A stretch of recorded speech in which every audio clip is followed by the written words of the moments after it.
Welcome back दोस्तों, एक बार फिर से स्वागत है आपका हमारे चैनल मिस फील्ड में। भारत और साउथ अफ्रीका के बीच पहला वनडे रांची में खेला गया और भारतीय टीम ने उसमें 17 रन से जीत हासिल करी है। भारतीय टीम का प्रदर्शन काफी अच्छा रहा है, तो मैं ये भी कहूंगा कि वहीं पे साउथ अफ्रीका ने चेस करते हुए बेहतरीन प्रदर्शन किया है। इस पूरे मैच का सबसे ज्यादा आई कैचिंग मोमेंट्स रहे हैं वो रोहित शर्मा और विराट कोहली रहे हैं। विराट कोहली ने शतक मारा, उन्होंने 135 रन बनाए हैं 120 गेंदों में, जिसमें उन्होंने 11 चौके और 7 छक्के मारे हैं और हमें एक बार फिर से वही पुराने विराट कोहली अपने पूरे रंग में नजर आए। जबकि रोहित शर्मा एक बार फिर से हिटमैन के तौर पर हमें नजर आए और रोहित शर्मा का जो टेम्परामेंट था बल्लेबाजी का वो काफी कमाल था। हालांकि वो बहुत जल्दी आउट हो गए 50 बना के। अभी हम चलते हैं अक्षय के पास और उनसे पूछते हैं कि अक्षय, आपका क्या नजरिया है आज के पूरे मैच को लेकर। हाँ, सही बात है। आज का मैच बहुत अच्छा था। इवन सबसे अच्छी बात इस मैच की ये लगी कि जो हम टेस्ट की हार से जो दुखी थे, जो हमारा दुख था वो हट गया इस जीत से। और हम यही तो चाह रहे थे, हम टेस्ट में यही चाह रहे थे कि यार विराट कोहली को लेके आओ, रोहित शर्मा को लेके आओ, मोहम्मद शामी को लेके आओ, कुछ लीजेंड लेके आओ, ताकि मैच में जान भी बनी रहे और मैच देखने में मजा भी आए। आज जब विराट कोहली खेलने आए थे तो उस समय धक धक हो रही थी। ये धक धक बहुत दिन बाद आई है सीने में कि कोई प्लेयर खेल रहा है, किसी को खेलते देखना ऐसा लग रहा है जैसे कि हम बुढ़ापे के लिए यादें इकट्ठे कर रहे हो। मतलब एक जो रोमांटिक जो फीलिंग है ना मैच के प्रति, जिसके कारण क्रिकेट इंडिया में जिंदा है। विराट कोहली की बैटिंग देख के आज वो लग रहा था। और जिस समय वो आया था ना खेलने के लिए, उसने पहला छक्का मारा था, उसी समय दिल में आया था कि आज ये शतक मारेगा। और उसने वही किया और शतक मारने के बाद जो उसने पारी खेली, शानदार। मतलब आज का मैच पूरी तरह से मैं विराट कोहली के नाम है। आज का मैच बहुत शानदार खेला विराट कोहली।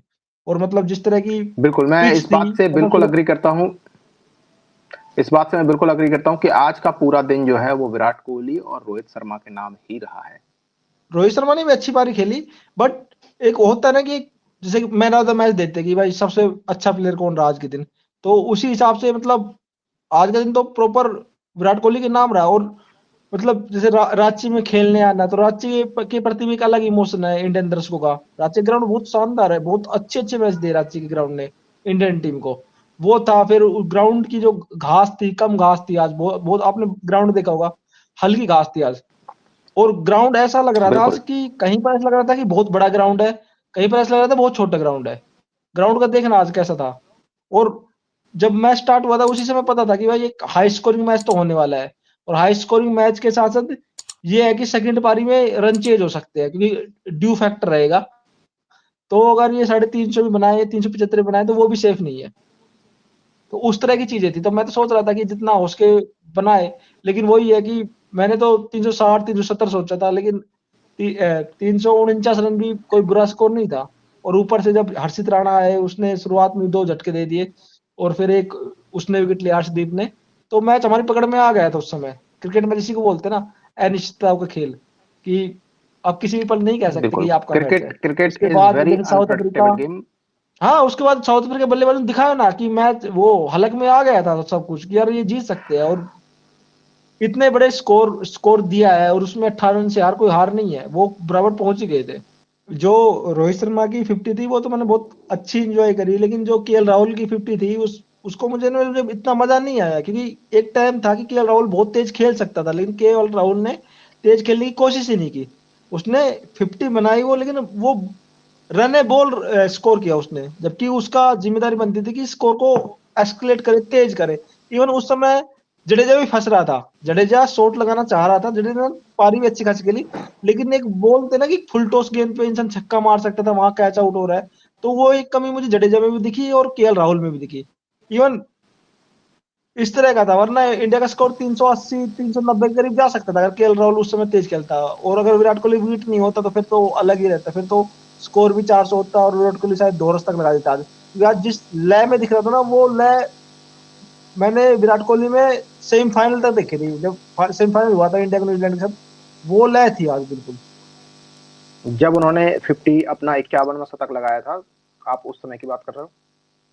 हाँ, 51 तक लगाया था, तो उस टाइम की आज बात कर रहा था। हालांकि जिस तरह से भारतीय पारी प्रोग्रेस कर रही थी, जब जब विराट कोहली और रोहित क्रीज पे थे, तो 25 ओवर के बाद जो है वो अफ्रीकी गेंदबाजों ने शिकंजा कसना शुरू किया था और जो रन रेट था वो धीरे धीरे कम होने लगा।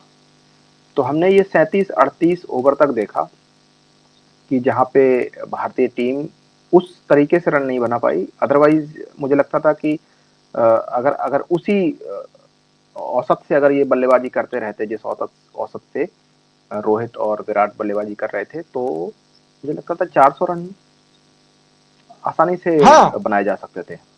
400 रन बनाए जा सकते थे आसानी से। सोच के देखो ना कि साउथ अफ्रीका के 3 विकेट शुरुआत में झटके लग गए, उसके बावजूद भी वो 18 रन से ही आ रहे हैं।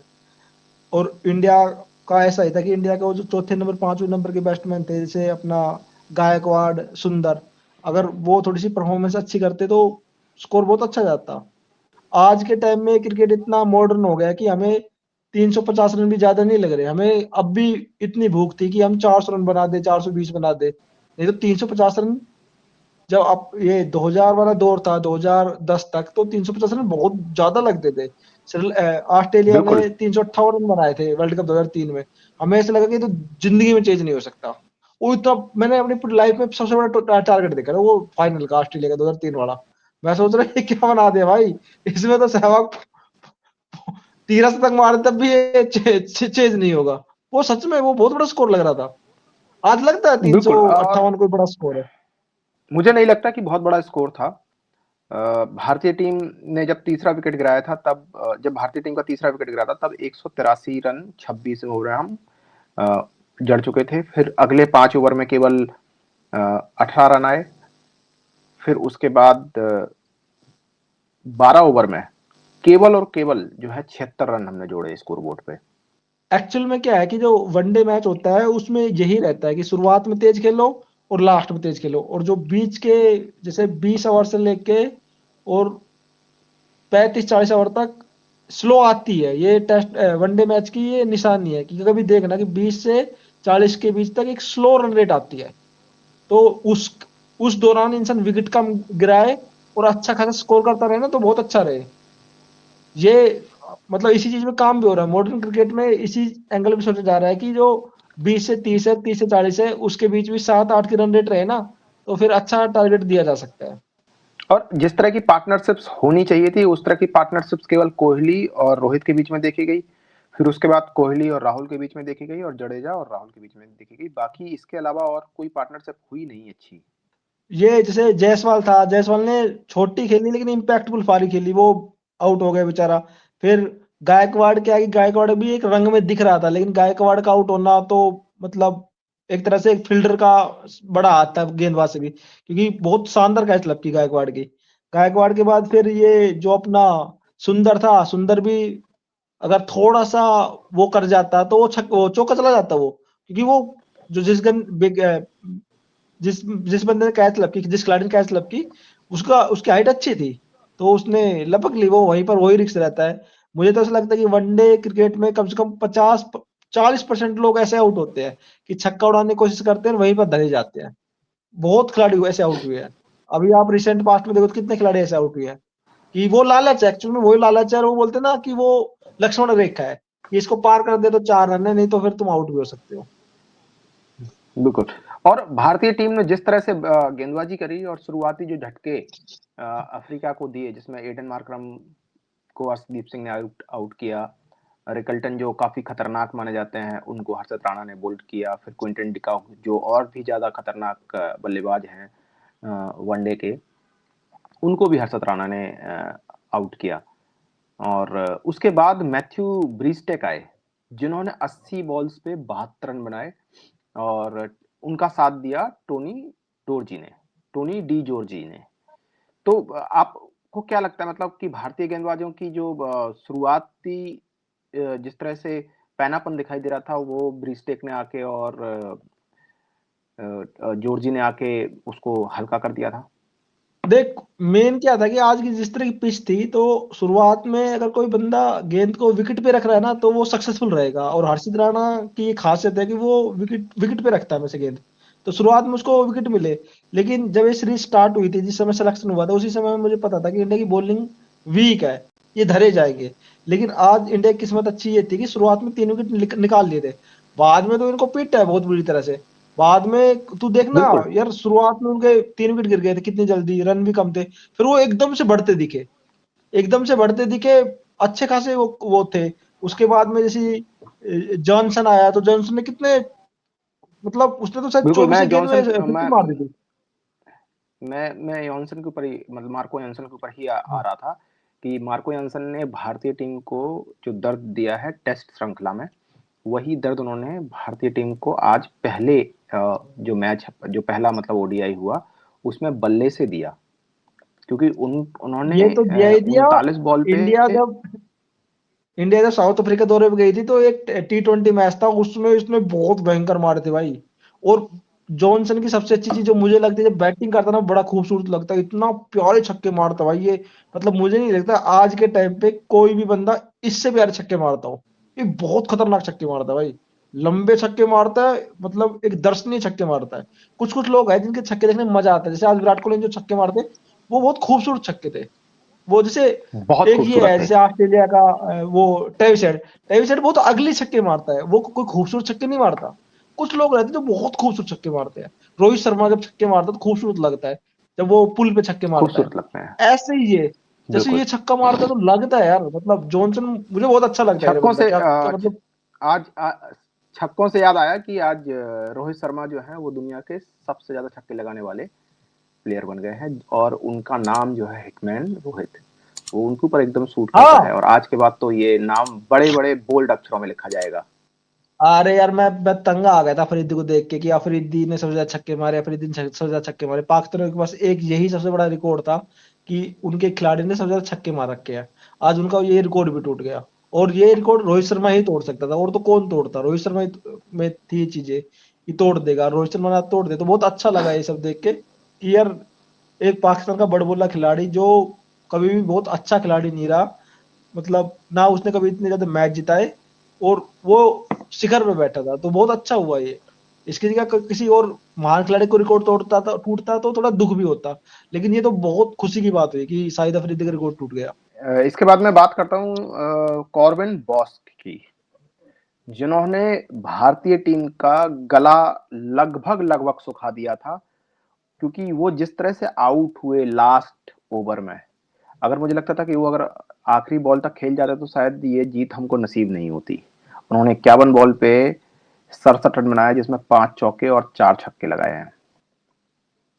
इसने तो मतलब एकदम से मैच पलटा, क्योंकि जैसे ही वो जॉनसन और वो दूसरा बंदा आउट हुए, तो जैसे 8 विकेट हुए, तो इंडिया वाले ने इजी लेना स्टार्ट कर दिया कि सर शायद अब तो जीत ही जाएंगे। लेकिन उसकी जो पारी थी ना, उसने सच में ऐसी चीजें पैदा पैदा कर दी थी।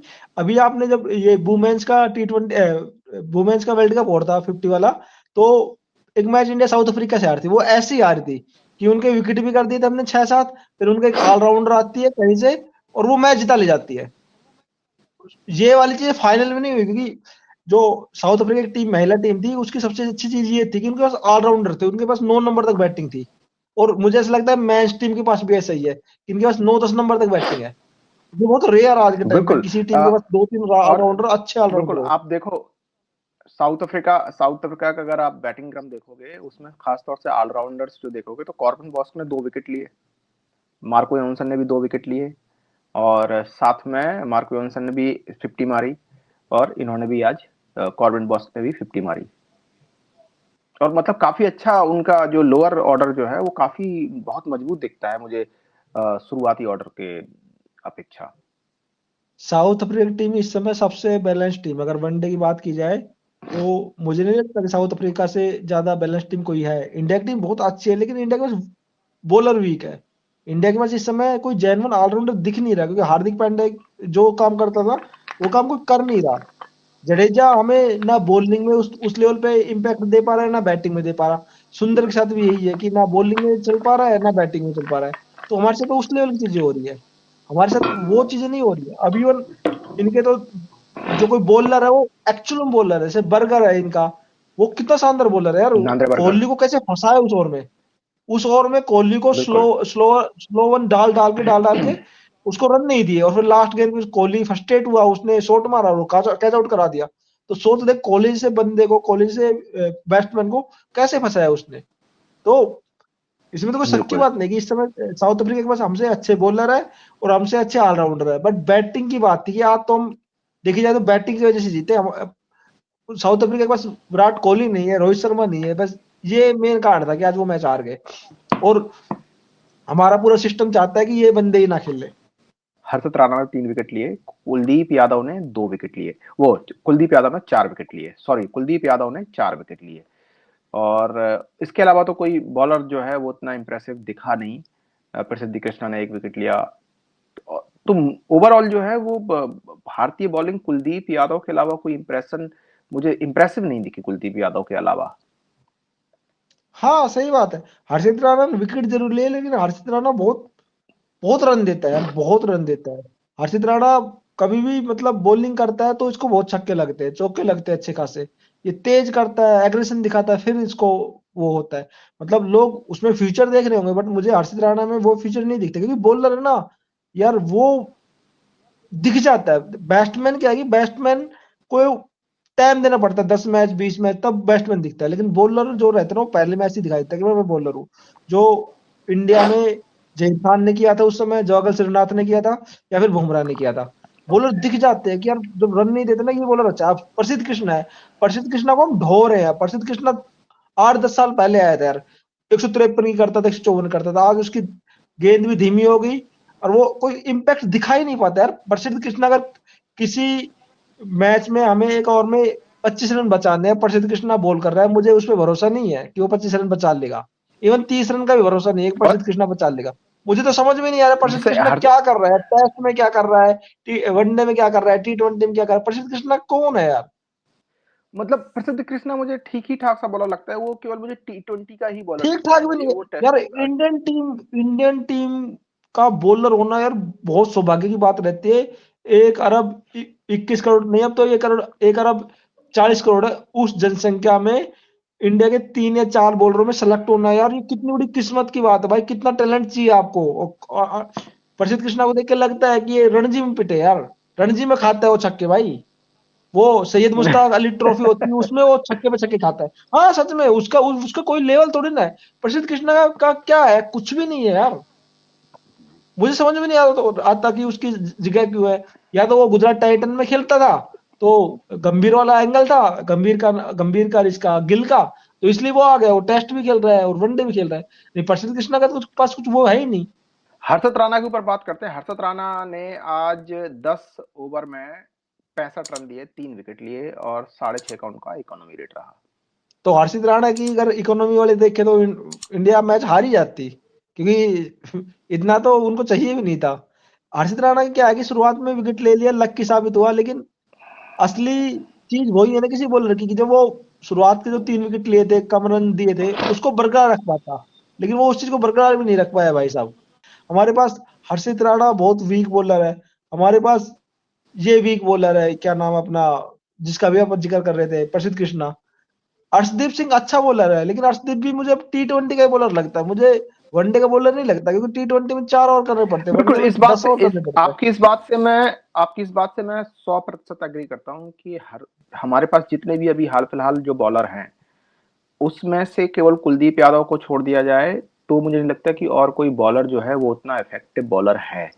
वनडे में तो कुलदीप यादव भी बेसर ही रहता है, क्योंकि अगर आपको याद हो तो हम जो ऑस्ट्रेलिया से फाइनल आ रहे हैं, उसमें हारने का मेन कारण कुलदीप यादव भी रहा है। नहीं तो फाइनल मैच में कुलदीप यादव बिल्कुल। टाइप साइड का विकेट ले लेता तो कुछ तो अलग ही आपको लगता होता है है। जैसे आपको लगता है कुलदीप यादव की जगह यजुवेंद्र चहल चहल की जगह बनती है? क्योंकि मुझे यजुवेंद्र चहल जो है वो ज्यादा चालाक बॉलर लगते हैं। चहल तो बहुत अच्छा बॉलर है। चहल तो मतलब ऐसे गायब कर दिया कि वो कभी खेलता ही नहीं था।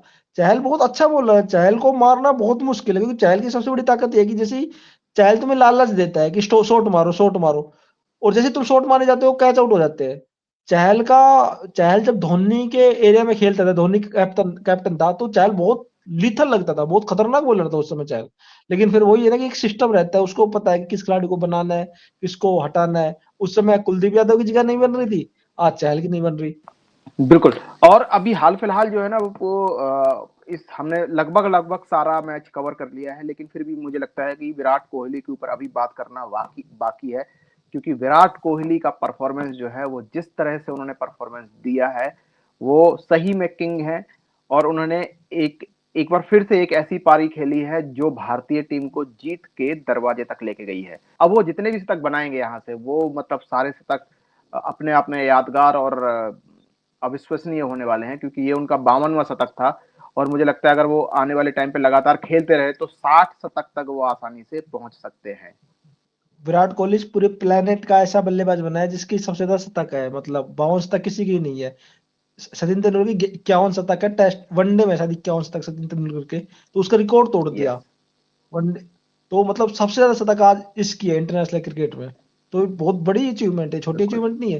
लेकिन अगर यही चीज अगर कोई पाकिस्तानी बल्लेबाज कर लेता तो उनका पीएम भी ट्वीट कर देता, उनका आर्मी चीफ भी कर देता, उनके दर्शक एक महीने तक नाचते और रोज दिखाते। लेकिन वो है कि इंडिया वालों ने बहुत चीजें अचीव कर ली है क्रिकेट में, तो अभी इनको वो आंकड़े बड़े नहीं लगते। नहीं नहीं, बेशक ये आंकड़ा इतना बड़ा है कि इस आंकड़े के सामने बाकी सारे आंकड़े बौने साबित हो दिखते हैं, बौने दिखते हाँ, हैं। क्योंकि एक ही आप क्रिकेटर है किसी भाई, भी बहुत बड़ी अचीवमेंट होती है कि किसी एक बहुत बड़े गेम का जिसमें हजारों खिलाड़ी आए हैं और उसमें सिर्फ तुम एक रहो, एक ऐसा रिकॉर्ड हो जो सिर्फ अभी यही तक बात है तुम्हारे कि नाम पे ही है, और जिसको आने वाले पता नहीं कितने साल लग जाएंगे उसको तोड़ने में, क्योंकि मुझे अब लगता नहीं कि कोई अभी आसपास है कोई तोड़ने के। नहीं, अभी तो कोई हाल फिलहाल तो पास में नहीं है। ये कहते हैं कि बाबर आजम, बट क्योंकि मुझे लगता नहीं बाबर आजम, क्योंकि जिम्बाब्वे के साथ इनकी नहीं कम ही नहीं, मैच बाबर होते हैं आजम पाकिस्तान को। नहीं, बाबर आजम जो है वो एक अच्छे बल्लेबाज हैं, लेकिन उनके उनकी तुलना विराट कोहली से करना एकदम गलत है और मैं इसके खिलाफ हमेशा से मतलब अगेंस्ट ही रहा हूं कि बाबर आजम कहीं से भी विराट कोहली के अगल बगल भी नहीं मतलब छपकते हैं। वो बिल्कुल अगल बगल भी नहीं टिकते हैं, दूर दूर मतलब अगल बगल तो छोड़ दो, वो दूर दूर तक भी नहीं दिखते हैं कि विराट कोहली किस समकक्ष है उनको खड़ा किया जाए या उनकी तुलना करी जाए। तो मैं इसके बिल्कुल खिलाफ हूँ। हाल फिलहाल जो है विराट कोहली और सचिन तेंदुलकर की ऐसे दो मात्र बल्लेबाज हैं पूरी दुनिया के अंदर जिन्होंने वनडे क्रिकेट में 50 शतक बनाए, और हालांकि हम तेंदुलकर को तो सबको ही जानता है कि उन्होंने पूरी इंटरनेशनल क्रिकेट के अंदर 100 शतक बनाए हैं। तो ये अपने आप में जबकि इतनी बड़ी आप एक बात अचीवमेंट देखना, थी। हम विराट कोहली ने बहुत कुछ अचीव किया है, लेकिन आज भी हम सचिन तेंदुलकर से उसकी तुलना नहीं करते। जो क्रिकेट को जानता है उसको पता है कि बिल्कुल। सचिन क्या थे, विराट कोहली क्या है। तो हमने तुलना नहीं की कभी भी। सोच के देखो कि हमारे पास इतना बड़ा प्लेयर है, हम उसको सचिन के समकक्ष क्या, हम सचिन से बहुत नीचे का बल्लेबाज मानते हैं, क्योंकि हमें पता है कि सचिन ने किस एरिया में खेला है, किस लेवल की क्रिकेट खेली है। वो बहुत डिफरेंट एरिया था। विराट कोहली का एरिया डिफरेंट था, विराट कोहली की बहुत सारी चीजें डिफरेंट थी, लेकिन सचिन फिर भी सचिन है। सचिन बहुत अलग चीज है भाई। तभी सचिन को गॉड ऑफ क्रिकेट बोलते हैं, तभी उसको भारत रत्न मिला है। गॉड ऑफ क्रिकेट कहा उसकी जाता एक रिस्पेक्ट है। है बिल्कुल। सचिन की। सचिन कई बार जाता है तो सचिन का जो बिल्कुल। ऑरा है वो मतलब बहुत डिफरेंट है। सचिन बहुत अलग चीज है भाई। मतलब जिस तरह का मैं कहता हूँ विराट कोहली का जिस तरह का एग्रेशन जो पिच पे दिखता है, और वही जो शांत स्वभाव था, इसके जस्ट अपोजिट सचिन तेंदुलकर का था। मैंने कभी भी उनको मतलब उतन पूरे फील्ड पे कभी भी एग्रेसिव नहीं देखा ना, जब वो आउट होते थे तब भी मतलब कभी वो एग्रेशन शो नहीं करते थे। वो हमेशा एकदम ऐसे साधारण तरीके से आते थे और साधारण तरीके से अपना क्रिकेट खेलते थे, असाधारण तरीके से अपना क्रिकेट खेलते थे और खेलते क्रिकेट चले को जाते वो थे। बोलते हैं ना कि क्रिकेट को जेंटलमैन का जेंटलमैन गेम गेम। कहते हैं, तो उसका मेन रीजन सचिन तेंदुलकर है, राहुल द्रविड़ है, यही रहे हैं लोग ऐसे। नहीं, वरना मैंने बहुत कम खिलाड़ी देखे हैं जो जिन्होंने क्रिकेट की रिस्पेक्ट करी हो। ये लोग थे, सचिन हो गया, राहुल द्रविड़ हो गया, वीवीएस लक्ष्मण हो गया। ये कुछ लोग थे जिनको देख के लगता था क्रिकेट जेंटलमैन का गेम है। वरना तो उस दौर में भी ऑस्ट्रेलिया के खिलाड़ी बहुत वाहियत व्यवहार करते थे। पाकिस्तान के देख लो, पाकिस्तान की टीम तो बदनाम ही रही है 1952 से लेके अब तक, कि ये ग्राउंड में बहुत खराब व्यवहार करते हैं, गालियां बकते हैं और चीजें करते हैं। स्लेजिंग नहीं करते, ये अपमान करते हैं। थैंक यू अक्षय, एक बार फिर से हमारे साथ जुड़ने के लिए, और आज की चर्चा काफ़ी मज़ेदार रही है। और मैं आशा करता हूँ कि आने वाले दो जो वनडे हैं उसमें हम रोहित और विराट का विराट रूप देखें और भारतीय टीम को जीत दर्ज करते हुए मतलब विटनेस करें। तो thank you Akshay, thank you हमारे साथ जुड़ने के लिए।